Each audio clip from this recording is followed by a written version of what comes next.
Welcome back to the HISTORY250 podcast. I'm Andrew Zwerneman, your host. This is part 2 of an interview with historian Jack Warren. Jack is an expert on the American Revolution. I hope you enjoy the rest of the conversation.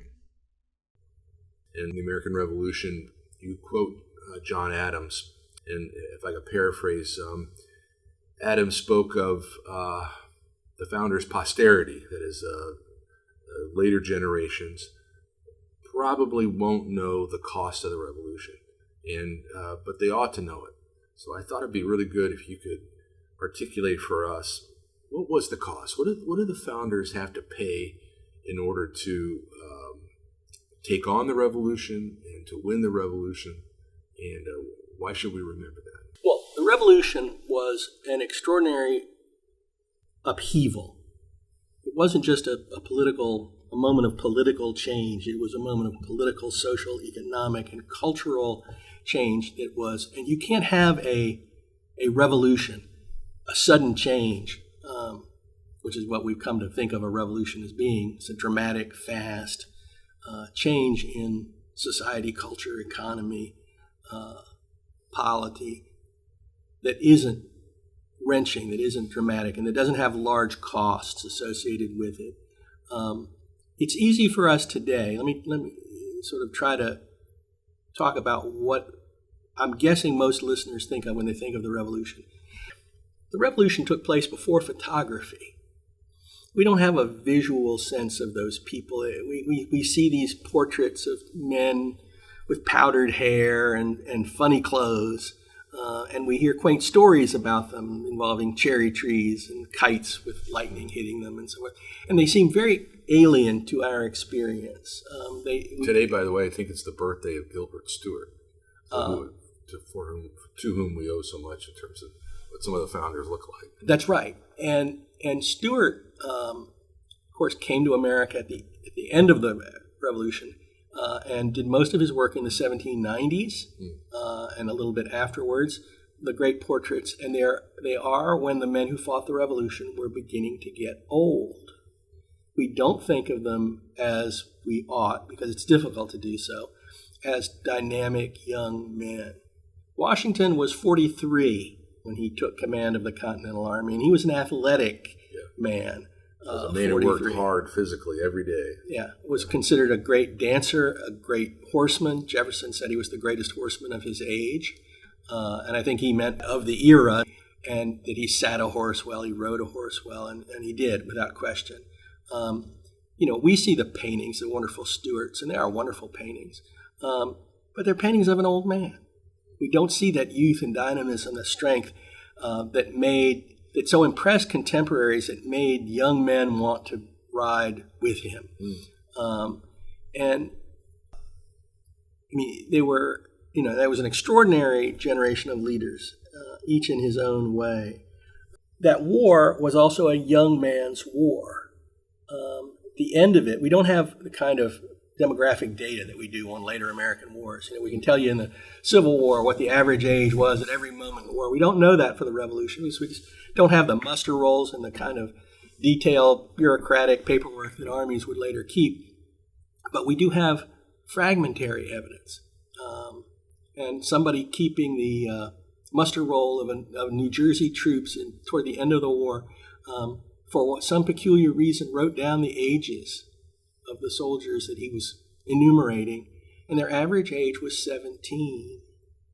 I've never heard that before. This is just an example that sort of plucked out of the absence of data. I think in the public imagination, we have a picture of the typical American Revolutionary soldier as a farmer who's lived some years and leaves his wife and kids and goes and joins and wait for a while. But is that off? Yeah, it is off. I mean, there were plenty of them. There are many like that. We have that. That's quite an accurate picture for the very beginning of the war. For the militia who fought the British at Lexington and Concord, and the road in between, the militia who participated in the siege of Boston through the fall and winter of 1775-76. But then the Continental Army was raised, and the Continental Army was mostly younger men The oldest tended to be in their mid-20s, and those were junior officers. And yeah, there were a few, they might be the majors, sort of field officers, who were older and had maybe fought in the French and Indian War. And Washington looked for those men, people who had been in combat and who he could count on. And he was a good judge of talent and character in that way. But it was a young man's war. It was an extraordinarily diverse army, too.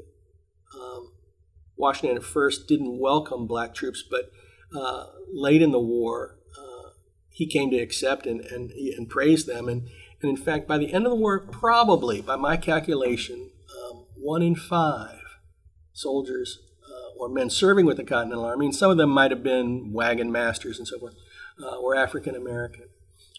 They tended to serve longer, too, because they didn't have as much to go home to. And the promise of modest pay, and often it was nothing more than a promise, meant a lot to them as well. Were they freemen, for the most part? It's a mix. Some of them were fighting for their freedom, and we have wonderful records from just a tantalizing few who were given the opportunity to, if you go serve, their owners would say, those who enslaved them said, when the war is over, you will have your freedom. And they made extraordinary soldiers. One of them left behind a wonderful memoir written in 1810. He was old and blind, but he sort of dictated his story to a young lawyer, talked about his enslavement in Connecticut, the promise of freedom when he joined the Army, the irony, he says, of me, a slave fighting with men for their freedom. And then he claimed his freedom at the end of the war and moved to Vermont, obtained a farm, chose Vermont because Vermont had abolished slavery. That didn't mean it had abolished racism or racial discrimination, and he experienced both for the rest of his life. But he said that the taste of freedom was sweet. He writes that, or he dictates that. It's an extraordinary record, and the American Revolution leads to the abolition of slavery, ultimately. Never doubt that the Revolution has been and remains in our time a force for universal liberty. The war touched more Americans in more parts of the country than any other conflict we've ever had. It killed, wounded, injured many more Americans than other conflicts as a proportion of the population. The numbers look very small to us when we see them just coldly on paper because the population was small. What was, by the end of the war, what was the American population? 3.5 million. Depends always on who you count and how, but... and our fatalities were what? Well, we'll never know. But 50, 60,000 injured, killed, wounded in battle. More than that, perhaps double that number, died of illness. And then that doesn't include people disabled by wounds. We don't have a handle on that, as we would in later wars, because people who were disabled by wounds didn't universally get any kind of pension or future care. Some states were very good. Massachusetts, for example, provided for soldiers who'd been wounded in battle, and so we can look at those numbers. But we don't have universal pensions of any kind.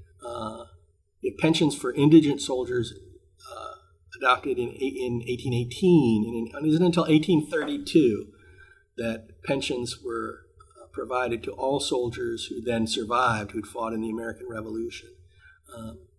Became, by the way, in 1833, 34, 35, the single largest expenditure of the federal government were those pensions. And extraordinary the degree to which they survived, because they'd been very young at the time of the war. Everybody who involved in the pension service in the early 1830s, this can't last for long, because they didn't have the demographic data. Mm-hmm. They didn't realize, well, these were men who'd been born 1755, 1760. People who had served at the end of the war had been 20, would have been born in 1760. So they were 70, 75, and the end of their working life by then, the early 19th century, and definitely in need of a pension. It was the first universal pension provided anywhere to soldiers, veterans. We learned how to respect veterans and to treat ordinary soldiers who had served the country as people worthy of honor because of our revolution. Because it was a people's war. They weren't subjects who were serving in some king's army at command. They were, the Continental Army was an entirely volunteer force, 100% throughout the entire war. And it dislocated the American economy, the cost of the war. We depended on Britain and British trade and disrupted that. We depended on our commercial connections with British merchants, which were also disrupted. After the war, the British merchants were very anxious to start doing business with us again, but they wanted now, instead of to operate on credit as they had before the war, all friendly within the empire, they wanted to be paid in gold and silver. And this put a real cramp in the economy in the 1780s and 1790s. There was a lot of economic dislocation after the war, a really tremendous depression. What did something like gold and silver supply look like at the end of the war? What did the Americans have at their... Well, we didn't have much of any. We had always been net debtors to Britain, to British merchants. And one of the reasons that the American economy, the value of the continental dollar had collapsed, almost everyone has heard at some point the cliche, not worth a continental, which means not worth a continental dollar. The American dollar had collapsed. It was almost worthless at the end of the war. The American economy had to be rebuilt. We had this extraordinary blessing that we had vast natural resources and plenty of land for people to take up to work, and an extraordinarily energetic population, and for a while at least, no threat of foreign attack. And so we recovered. And we, of course, benefited enormously in the 1790s from the European wars. Europe couldn't feed itself, normally could, but in the 1790s and after 1800 and during the Napoleonic Wars, the European farming economy it didn't collapse, but it was severely dislocated. And American wheat primarily, American foodstuffs sort of prop Europe up during those years, and we made a lot of money at it. So the wars of the French Revolution, in a lot of ways, came to the rescue of the American economy after we became independent. I'm loving this, by the way. Paint a little bit more of that picture for us.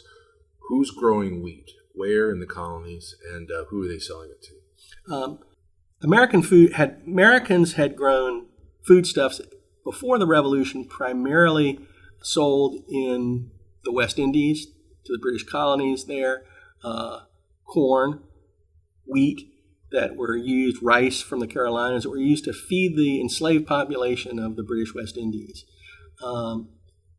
That trade resumed after the war, but mostly in British bottoms and British ships. The British didn't want American goods, anybody else's goods for that matter, entering British ports in foreign vessels.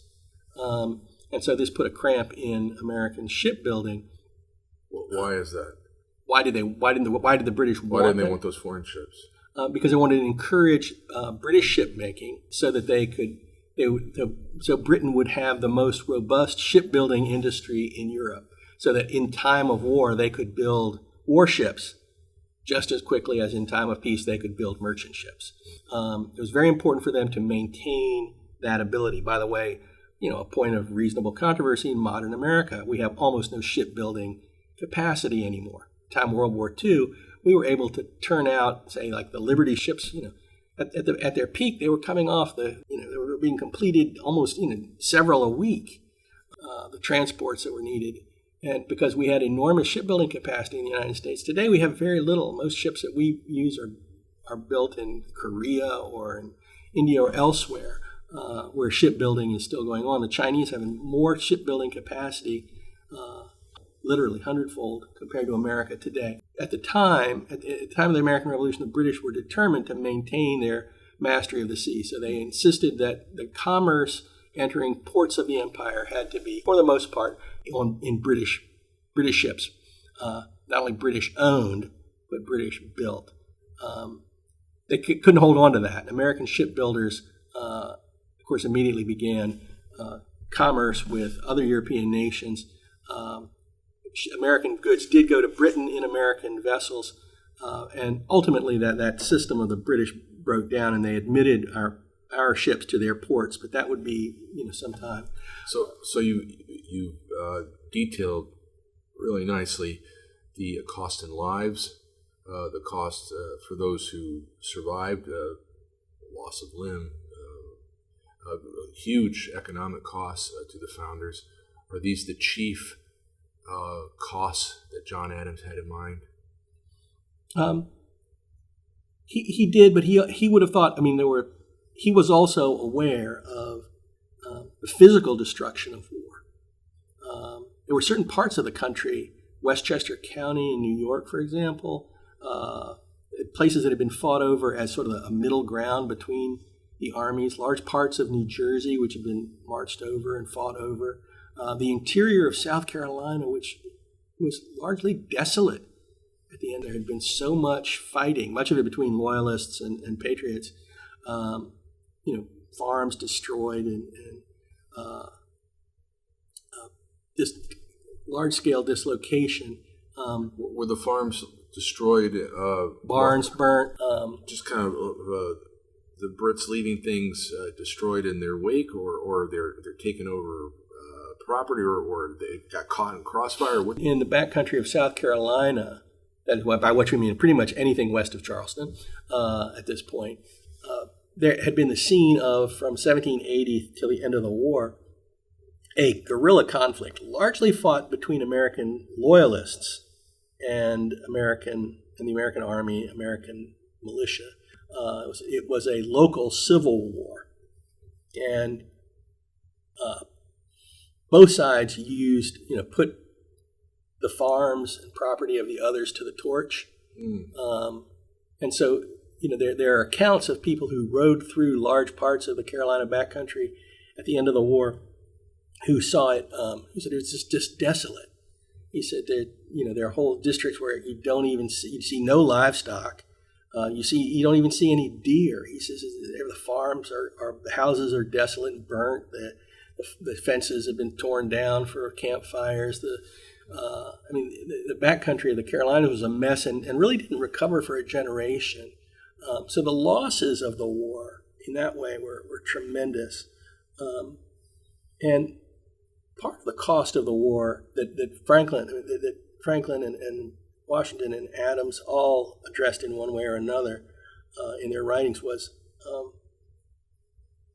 the division between Americans, the cost of the war, between loyalists and patriots. An enormous number of Americans had supported Britain during the war. Loyalist population, probably about 15%, I would say. Historians can argue about that, but I think it's about 1 in 7 Americans in some way or another supported Britain during the war. Now, many of them were principled in many ways. They would have agreed with the American political position about liberty, equality, and so forth. That all sounds good, but we're going to lose.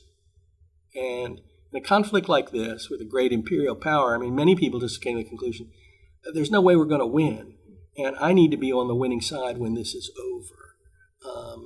And maybe it would even be good, the self-serving way of thinking about it, maybe it'll be good for some of us to be on the winning side because we agree with our neighbors. We don't hate them. We think they're right in principle. The king shouldn't have done this. The ministry shouldn't have done this. The army is doing a great injustice. But when we lose, as we inevitably will, somebody has to be here to govern effectively. And those, of course, become fellow travelers. Undoubtedly, there were those in France in 1940 and 41 who felt that, you have to make an accommodation with your conqueror. It's best for everybody if we do that. That division scarred America for a long time. Most loyalists didn't leave. Some emigrated. Much of Canada is populated with ex-loyalists, and they fled to the slave owners fled to Jamaica in large numbers and to other islands in the Caribbean. A minority went back to England, or went to England. I say back to England. Some of them had never been there. Went to England. because they couldn't stay in America, or felt they couldn't, felt they would be discriminated against and so forth. But their loyalism would be a cost to them in the future. Americans learned to accommodate that loyalist population. They integrated back into the population. It's all one of the blessings of our history. By the way, one of the great unwritten stories. How did the loyalists, that 1 in 7 Americans, because very few of them actually fled. Some did, but how did they become part of the American community again? There's a great book in that. Tough book to write. Anyway, the war was a costly thing, but worth it. Right? I remember. That's a question, by the way, not a declaration. I want to know what you think about that. Let me preface the question, or restate it with a preface. Edmund Morgan, apparently, in his last lecture, said the American Revolution wasn't perfect, but it was good enough. I don't know if that's a true story. A student reported that, so I tend to think it's true. But what do you think? Was the cost worth it? No nation ever paid any cost that has had greater benefit to it in the world than the cost that was paid to win the American Revolution. That being said, Ed Morgan is perfectly right. The revolution is imperfect, but it articulated, well, first it achieved the independence of the United States, and with it the autonomy of individual Americans. I love the Declaration of Independence, and one of the reasons I love it is because here you have this statement of national identity, which doesn't spend a lot of time talking about being a nation state. It alludes to that, but it actually winds up talking about the rights of individuals. That's the glory of the American Revolution and of the United States, right? The Declaration declares that we are, when in the course of human events it becomes necessary for one people. So I love that because in 1776, that's purely an aspiration, the idea that these disparate colonists who have more in common with Britain in many ways than they do with one another, that they would become one people. They were declaring themselves, Jefferson writing this, declaring themselves to be one people, when the fact that Georgians and Pennsylvanians, no, they're not one people, not yet, but they may become one people. It's a very aspirational document. And then it talks about individual rights, individual liberty. We hold these truths to be self-evident. I love that because there's nothing less self-evident than these things. Maybe from a philosophical standpoint, but to the layman, the idea that the claims of the Declaration are self-evident is almost nonsensical. We hold these truths to be self-evident, that all men are created equal. If that was self-evident, why wasn't it practiced in any meaningful way anywhere in the world? How the entire world, Jefferson is saying, is defies what is self-evident, that all men are created equal and that they are endowed by their Creator with certain inalienable rights. Lincoln will opt for proposition in the Gettysburg Address. And Lincoln is in that way a better stylist, because I think that's right. Because it remains a proposition today. And it has an aspiration. It has to be proven. Right. And it has to be fulfilled. So it kind of begs the question, or at least it stirs the wonder, why did the authors of the Declaration use self-evident? They used it in that sense. Jefferson was using it, and Franklin let him get away with using it. Those were the two brilliant minds looking over this, Adams as well. That philosophically they believed that it was evident that the entire course of 18th century, the long 18th century reaching back to the beginning of the Enlightenment and Newton and Locke, that the propositions of the Enlightenment, particularly the claims made by Locke in his essay concerning human understanding about the nature of the human mind, how we learn, and that we learn through experience. And if this is universally true, then we are all the same at birth. We all have yet to have writ upon our blank slates the lessons of life. so that we are, therefore, it's self-evident that all men are created equal. And the rights, I think, interestingly, the rights that they're enumerated thereafter, rights of life, liberty, and the pursuit of happiness, it's important that they say among which are. That's not an exhaustive catalog, but these are clearly primal. These are the basic ones: life, liberty, and the pursuit of happiness. And I love the pursuit of happiness because the others are not as complex. I mean, life, we debate even today, what does it mean to have a right to life? And the meaning of liberty, I think one of the things I would hope in my own work, that I could awaken young people in particular to the meaning of liberty. We tend to use it, toss it off fairly loosely, think it's synonymous with freedom or even synonymous somehow with democracy, neither of which is the case. Liberty is the absence of restraint, not only restraint of government, but restraint of culture. It relates to personal autonomy and independence, which must, of course, be used wisely, not irresponsibly. It's all, remember Burke's statement that that he would wait to congratulate the French on achieving their liberty until he found out what they would use it to do. What will they make of it? And isn't that true of us today? We have these wonderful privileges and immunities. We have so much liberty. The question is, what use will we make of it? We are revolutionaries today. The American Revolution wasn't so long ago. I had a wonderful professor when I was in graduate school who was a medievalist, and he said, he was very gruff, expert on the Black Plague. And he's like, Warren, what you do is really current events. And I, of course, at 20 years old, I scoffed at that. But the truth is, what I do is current events, because we are the direct heirs of the American Revolution.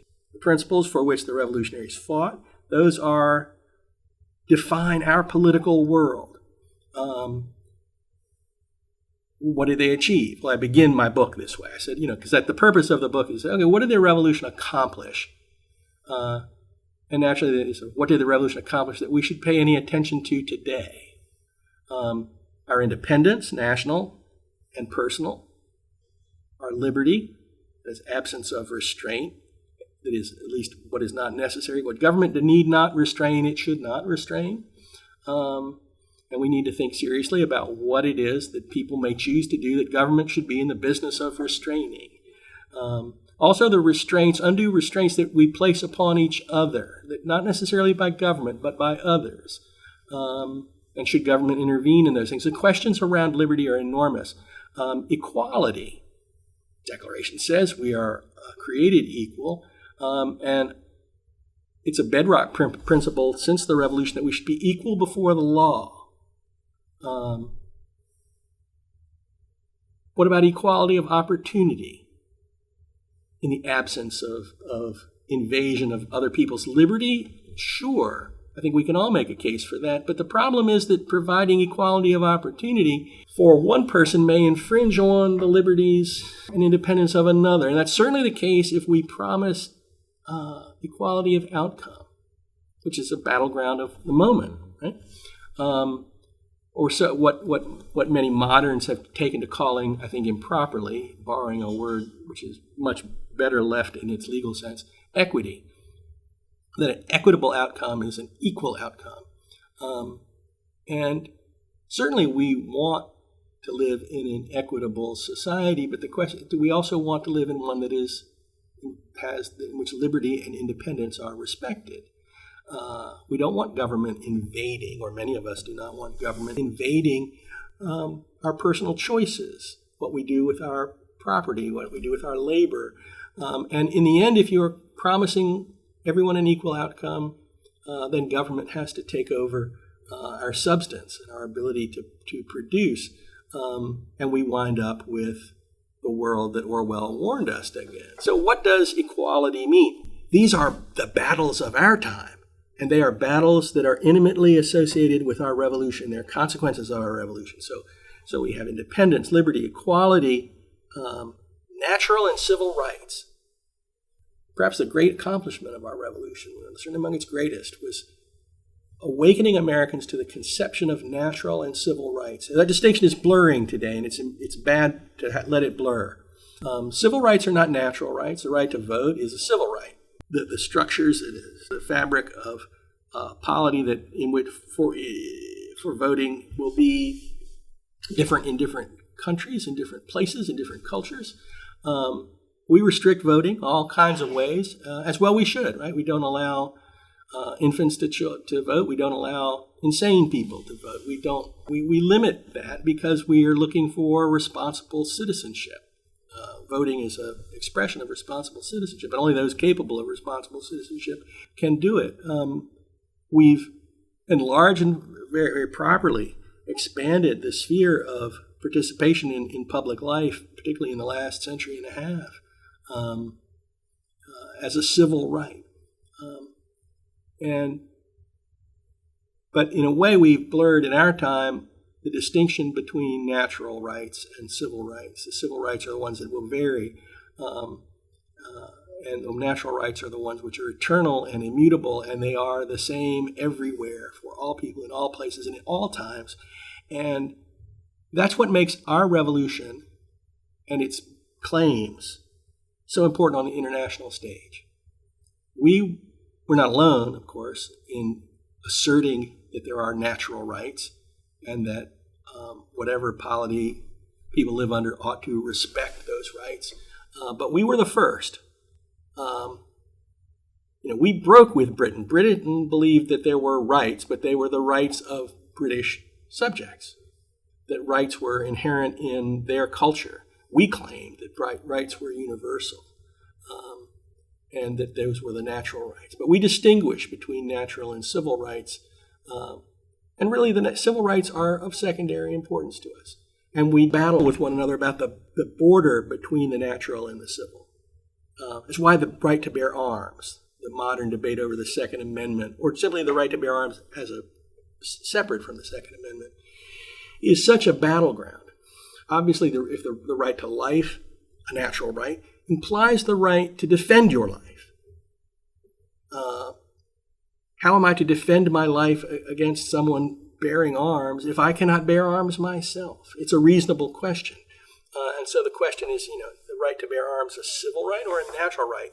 And if the answer is somehow a hybrid answer, we need to work that out. Anyway, these are reasons why the revolution is of colossal modern importance. It's our revolution. It happened just yesterday. So America has changed wildly since the 1700s. Mm-hmm. Does that make the revolution more important or less important? In other words, have things supplanted the revolution in our considerations of how we're going to organize and live our lives together in American society? No. The revolution embodied the idea that we would change, that we would work toward perfecting our republic. None of the founders that I'm acquainted with believed that the work they did was immutable. It's actually, I think, one of the flaws of some modern conservative thinkers, who tend to think that the founding was a moment of vast enlightenment, and that we poor moderns can't improve upon it. Like a rigid form of originalism or something? Yeah. I mean, our founders expected us to improve. The most reflective, the importance of our leading intellectuals of that generation recognized the injustice of slavery. They wanted a way out of it that wouldn't destroy the American economy, and it was vastly important to the American economy. They knew that this was a flaw. Washington, for example, on whom I've spent a lot of time working, believed that economic diversification of the South, where slavery was most important, would render it less and less attractive as a way of as a labor system. He didn't like it. I mean, from purely practical, forget the humanitarian side, purely practical, he felt that tobacco agriculture, which was highly dependent on slavery, was a dead end. He moved over to wheat before the American Revolution, growing wheat, which doesn't require as much labor, and it requires more skilled labor than growing tobacco. And he looked for the growth of commerce and industry. It's part of the ambition that Washington had for this great city. Was born in Washington, D.C., so has been my home all my life. Washington hoped that Washington, D.C., he never called it that, by the way. He always called it the Great Columbian Federal City. He couldn't bring himself to call it the city of Washington, even though it was named after him in his own lifetime. He hoped that it would one day be a seat of industry. He wanted the Great Falls of the Potomac River to turn the water wheels of the Industrial Revolution, and it would be a factory city. He wanted it to be a commercial city. He thought that the location at the junction of the eastern branch and the Potomac and the main branch held out the possibility of Washington, D.C. becoming a great port. He wanted it to be a center of American culture, the seat of learning, and in addition to being the political center of a great republic. And he imagined this vast city that he planned with Pierre L'Enfant. Washington and L'Enfant were hand in glove.